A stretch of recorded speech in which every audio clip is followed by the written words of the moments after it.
Hello, everyone. Um, Hope you're having a great week. It's been a while since we did an IG live. We've been busy writing grants, so really happy to be coming back. According to the CDC, Polycystic Ovarian Syndrome, or PCOS, is one of the most common causes of female infertility, affecting as many as 5 million US women of reproductive age.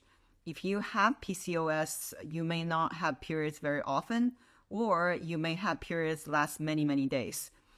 With the increasing number of cases of PCOS, you may find comfort knowing that there are resources out there that could help you. That's why we're really excited today to be chatting with Rachel Ruha of Teal Health. Teal Health is a community that provides reliable science-backed information about PCOS that will empower you to learn what lifestyle choices are best for your body. So during this live, we're going to discuss how to support your body and mind when you have PCOS. So I saw.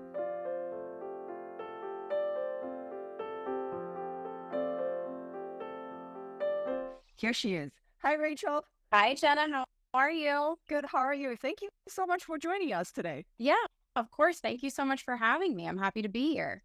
It looks like you got a really nice green background. I love it. Yes, it's nice. All the rain that we've been getting around this area, I guess that's the benefit.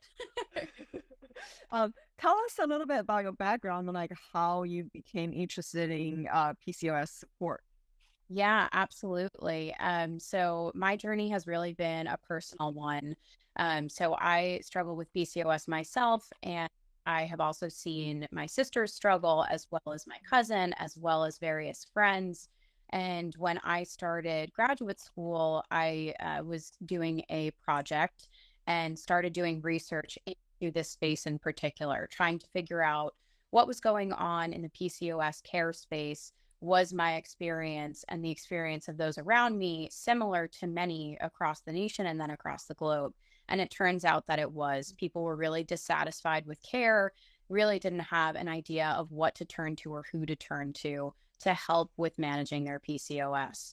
And at the time, I had been put on the hormonal birth control pill when I was 17 years old, just as a way to serve as somewhat of a quick fix for a lot of but a lot of underlying issues that PCOS is associated with persisted.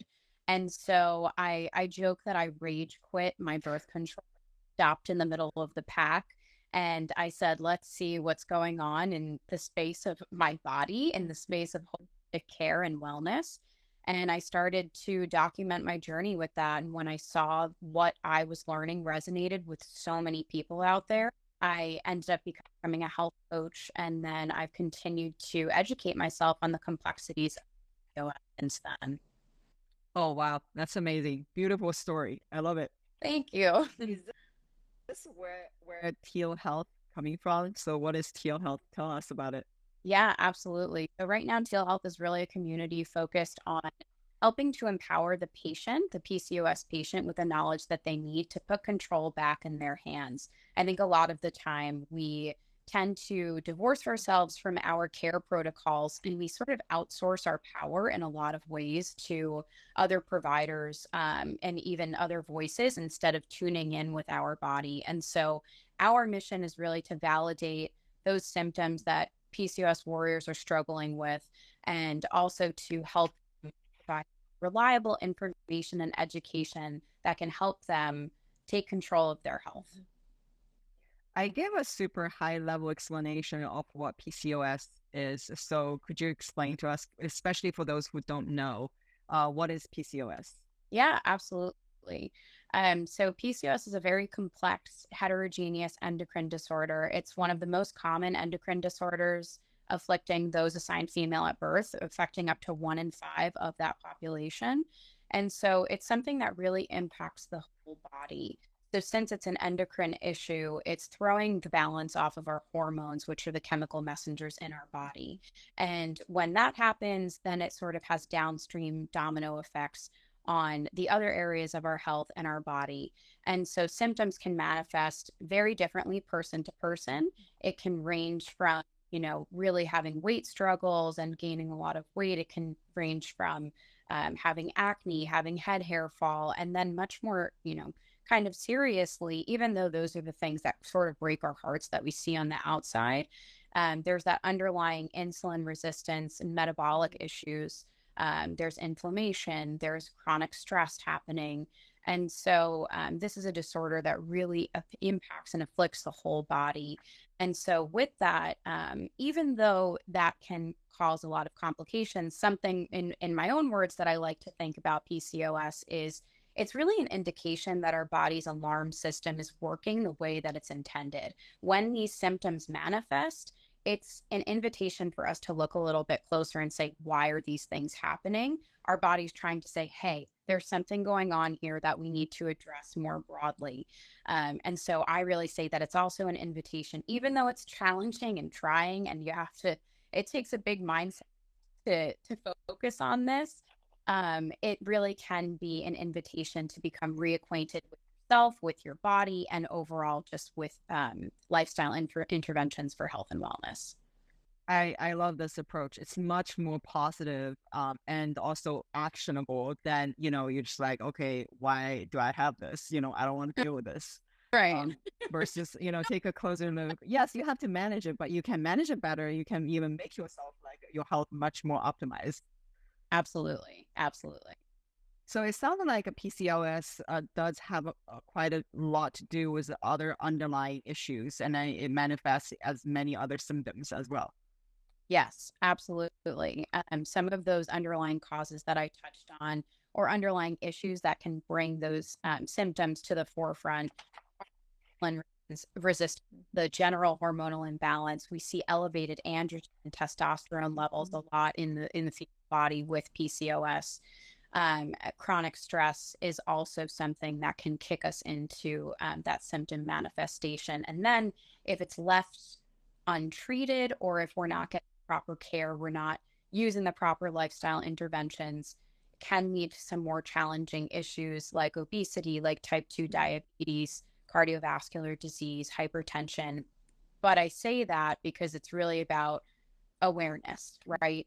If we know that we're at a higher risk for those things, then we can take measures and change our behavior or implement new ways of living. Building stress resilience even is a huge one that often gets it under discussed, quite frankly, that can help us prevent against those issues later down the line. Absolutely. We always say, if you know better, you do better. Exactly.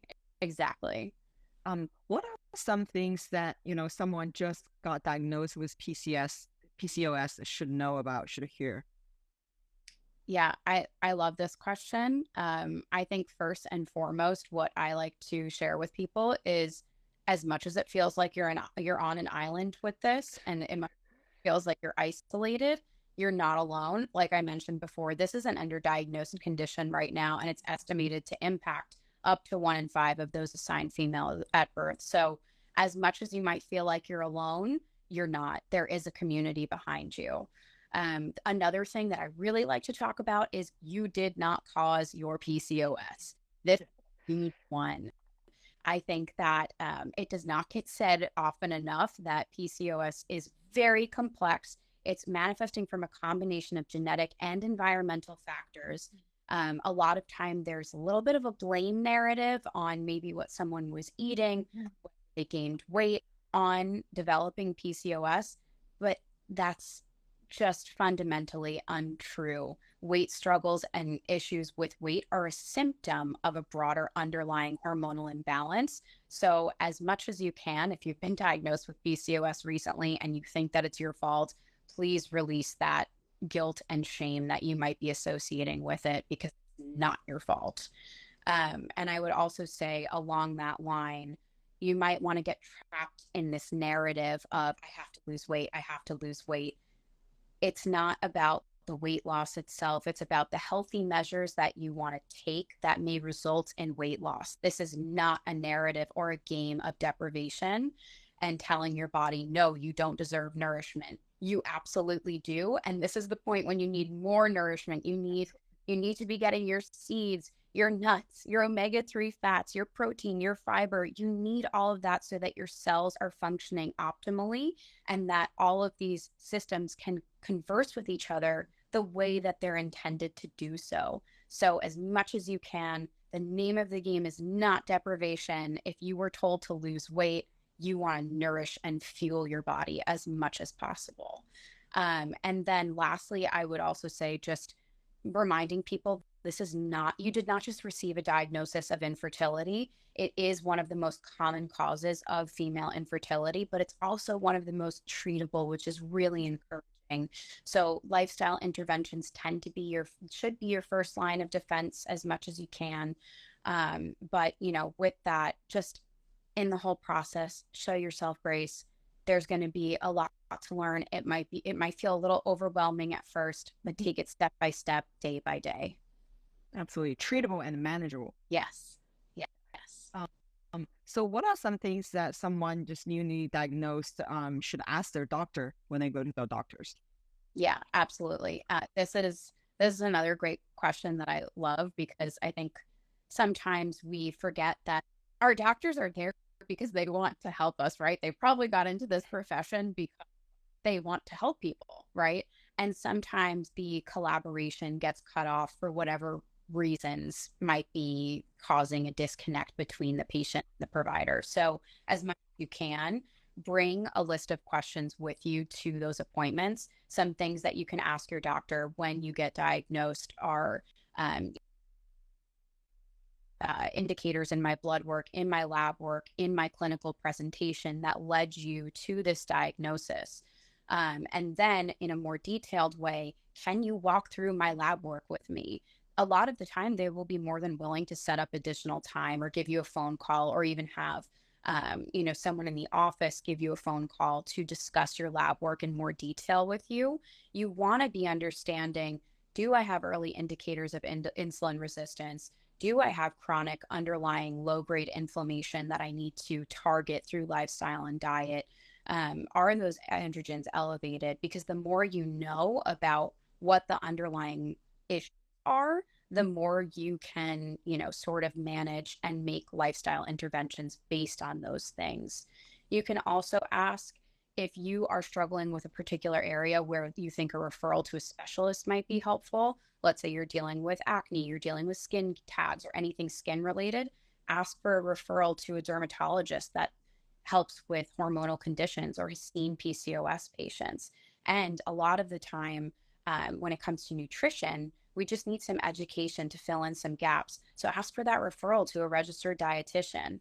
And lastly, ask for literature. Ask them if they have reliable resources. Where can they go? Where can you go to read more about PCOS that will help you to educate yourself and take control of your health? I guess one other really important thing is, I mean, you mentioned it before, is everyone's PCOS can be different. It's so individualized. So it's really, really important for people ask these questions. So you have like a tailored way for you to, manage your PCOS or treat it. Yeah, I love that. I love that you touched on that because I think that's something that we forget a lot of the time. If a doctor is seeing patients quickly back to back and they're starved for time, whatever it may be, their inclination might be, okay, we can prescribe you a birth control pill and metformin to treat underlying insulin resistance.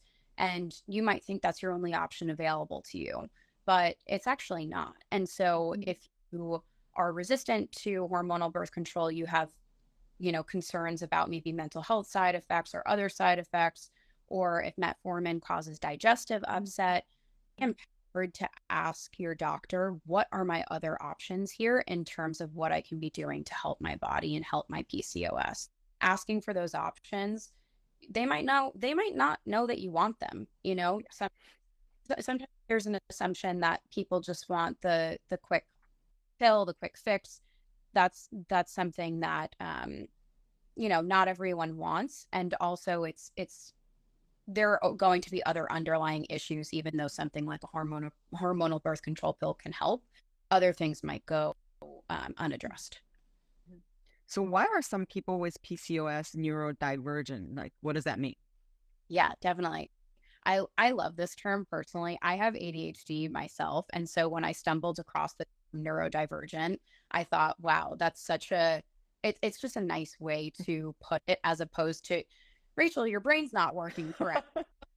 Like, okay, we just have a unique way of moving through the world, right? And in some cases, that can be really challenging. But so, just to define this term, so neurodivergent, this is a non medical umbrella term. And basically, what it does is describe a group of conditions that where a patient or a person's brain may not function in a way that's considered air quotes neurotypical, right? And so we have a unique way of moving through the world. So some of these conditions that might be familiar to you are autism spectrum disorder, ADHD, obsessive compulsive disorder, bipolar disorder, even dyslexia. So these conditions, our brains are working in a way that's not considered the norm.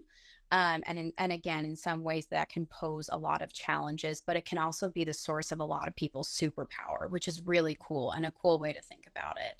And so the association here with PCOS, there's a few theories behind this. And so we definitely need more research in the space. But one of the reasons why it's believed that there's an association here, specifically with, I'll take autism spectrum disorder and ADHD as an example first, could be exposure to high levels of androgens in utero. So when you were in your mother's womb, it could have been the case as a developing fetus that you were exposed to higher level of androgens, let's say if your mother had PCOS. And so with that, there is a theory that that could kickstart the process for the brain developing in a way to have autism spectrum disorder or ADHD. Another theory here is that because neurodivergent conditions tend to emerge from genetic and environmental factors, similar to the way that PCOS does, right? There could be shared common factors that are causing this break from the norm, if you will. And then lastly, there's emerging evidence for both neurodivergent conditions and for PCOS that these could be a trauma response. So, with that, again, with that shared underlying condition, we can see a higher association with PCOS with the neurodiversity there. That makes a lot of sense. But I feel like this is also, again, the case of if you know better, you do better Yeah. type of thing. And then you know better how to manage all these things all together. Right. And I know in my personal life, I was not diagnosed with ADHD until much later in my life, until like my mid to late 20s. That's when I was diagnosed. And so in a way, it can be really powerful to know if you know that you have ADHD or if you know you have PCOS and you're like, there's something that for you to look for that can potentially help you answer some questions as to why you've gone through life the way you have. And again, the more you know, the better you can manage these issues or conditions that may have been causing you struggles in your life. So what role do like foods may have in our mental health while like dealing with PCOS? Definitely. So one thing here to note is that most times, or a lot of the time, we see an association with PCOS with lower levels of serotonin in the body, which is a neurotransmitter, helps us with mood, overall mood regulation, and overall mental health. And so, something that I like to touch on here is up to 95% of our serotonin is created in our gut. And so, yeah, it's pretty wild. When I read that statistic, I was like, that's wild. And so, via the gut brain axis, the serotonin that we're producing in our gut will travel up to the brain and effectively serves, again, as a neurotransmitter, telling the cells in our brain how to operate, telling our brain how to operate. And so, I like to say, our moms really weren't kidding us. We truly are, you know? And so with that, we want to make sure that we're packing our diet again full of nutrient dense foods. Again, I'll say it again, get the omega-3 fats, get those nuts, those seeds, the fiber, you want your protein. This way, we're creating an environment for a diverse microbiome that's really primed to create and produce that serotonin, send it up to our brain, and overall help with mood regulation and general mental health. you kind of just answered my next question. I was going to ask you, why should someone with PCOS not be afraid of fatty foods, and which one they should really incorporate into their diet, which you mentioned all the omega-3s, and which is helping you making more serotonin, which then will help you manage your condition. Absolutely. And another thing I'd touch on there is our brains are made of, I think it's something like 60% fat. So we don't want to deprive the brain what it's literally made of, right? Because then it's not going to function properly. And my worst days are the days when I have awful brain fog and I can't concentrate and I feel so down on myself and I'm wondering why I can't focus. And then it's like, okay, did I hydrate? Did I do all that? Like, did I give my brain fat? Did I do the things that I know it needs to help it function properly? And so I always think about that. If you're feeling hesitant about introducing the olive oil or the avocado or the nuts because of additional fats, don't be. Your brain is 60% fat and it wants those fats. It also makes food taste better. So much more enjoyable. Totally. Why do you suggest people with PCOS consume more fiber? Fiber's a great one for PCOS because of a few things that it's associated with. So PCOS, we see relative estrogen dominance as in relation to progesterone. So we tend to see higher estrogen in relation to progesterone. And then we also see high levels of testosterone or androgens again. And we also see insulin resistance. And so research has shown that when we increase our fiber intake, all of these things tend to help balance out. With estrogen, the way that we are removing excess estrogen from our body is through our stool. And so making sure that we have enough fiber for the small intestine to work properly so that we can have bowel movements that help us rid of excess estrogen, that is so, so key. And then with insulin resistance, that additional fiber is helping us to slow the release of glucose into the bloodstream so that we can have better glucose tolerance and overall improve our insulin sensitivity as well. And then we see an association with testosterone as well, where not quite sure about the direct mechanism of causation there, but we do see an association of increasing that fiber intake, lowering those testosterone levels. Fiber will also have the benefit of helping you detox as well. Water and fiber really, really important because we often also educate people that, drinking that water, you can pee out some of the toxins. And then at the same time, you also need your poop. You need to be able to poop out some of the toxins as well. Absolutely. Totally agree. Get the flaxseed, all that good stuff. Yeah. Tell us a bit about the resources at Teal Health. Yeah, absolutely. So right now we're really focused on building out patient community. So a space, if you haven't yet, if you've seen our Instagram, it's at tealhealth.pcos. That community there, we have a lot of really engaging discussions in our comment sections. It's really a space for individuals to come where maybe their symptoms have previously been invalidated. This is a space for you to come, for you to feel heard and seen, have your symptoms validated, and hopefully learn, right? Again, we're really focused on patient empowerment through education. So you can also visit our blog, teal-health.org, and you can go there and find some more in-depth research and the science behind what it is that we're putting out. And then I also infuse my personal journey and my personal learnings in there as well, if that interests you at all, just to have, a little bit more of a face behind someone else who also lives with PCOS on a day-to-day basis and all the things that I've learned. I love it. This makes it so much more approachable and more personalized. Definitely. That's the goal. That's what we hope. You're a big advocate for lab testing, so is us. Tell us about it. Yeah, absolutely. I think that, when it comes to lab testing, it's really important as much as you can to prioritize it. Totally understand that for some, it's just not in the budget at certain times. So when we have to, we can use physical indicators of what might be happening underneath, right?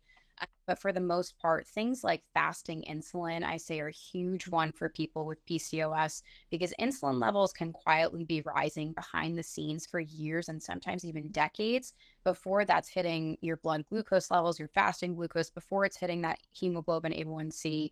And the earlier interventions are, the better the outcome is going to be, right? If we're waiting for it to hit that fasting glucose when we're already pre-diabetic, it's a much harder battle to fight, right? So the earlier, the better. And then I would also say this on the topic of supplements, because this is a vulnerable population. We deal with a lot of issues that we just want gone, right? Weight struggles are not fun. Acne is not fun. Having your hair fall out is not fun. No one wants any of that. So if there's a quick fix for that, we're a vulnerable population from things like supplements companies or evidence like that. So in this case, we really advocate for test into your mineral deficiencies, test into your vitamin deficiencies, because you don't want to waste your money, and you also don't want to, be in the bathroom for extended periods of time if you're taking too many concoctions of supplements. And so with that, we really, really try to say test, don't guess, work with a provider before introducing a new supplement, because they'll be the ones to help you figure out, should I be combining certain things? And yeah, so we're huge advocates of, you can't manage what you can't measure, right? That's what we really believe. Absolutely. Wow. Thank you so much for what you do and putting together this like wonderful community and with all the resources and everything. No, I thank you so much, Anna. This has been so much fun. It's been great to talk to you, and I hope we can do it again. Yes, let's do it again. So, well, you already mentioned your handle. We'll have all the information in the post promoting this Instagram live. So, thank you so much for joining us today. Awesome. Thanks so much, Jenna. Have a good one. You too. Bye. Bye.